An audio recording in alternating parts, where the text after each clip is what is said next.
Kuna taarifa ambazo zinasema kwamba Israeli ina plani kuishambulia tena Irani kabla ya utawala wa Donald Trump kumalizika hapo mwaka 2028. Inaelezwa kwamba Israeli inajiandaa tena kuishambulia Irani kama itarejea kwenye harakati zake za kuunda mabomu ya atomiki ambayo Israeli imeapa haiwezi kuruhusu Irani kuweza kuyaunda na ambayo itakuwa ni hatari kwa usalama wa Israeli. Lakini vile vile Irani imeripotiwa kwamba inajiandaa kutengeneza makombora na drone 2000 ambazo itazirusha kwa pamoja kuelekea Israeli kama itatokea vita tena na Israeli, kwa lengo la kwamba itaweza overwhelm au itaweza kuizidi mifumo ya ulinzi wa anga ya Israeli. Kwa hiyo hatujui ni nini kitatokea, tuendelee kusubiri. Yamkini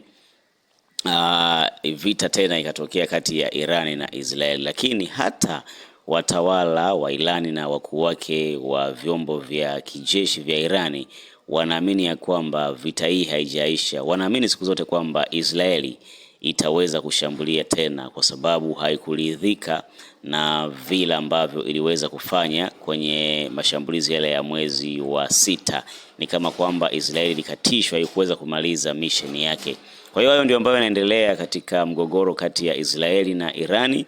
Huenda Israeli ikashambulia tena Iran na Irani kurusha makombora kama 2000 kuelekea Israeli. Nini maoni yako?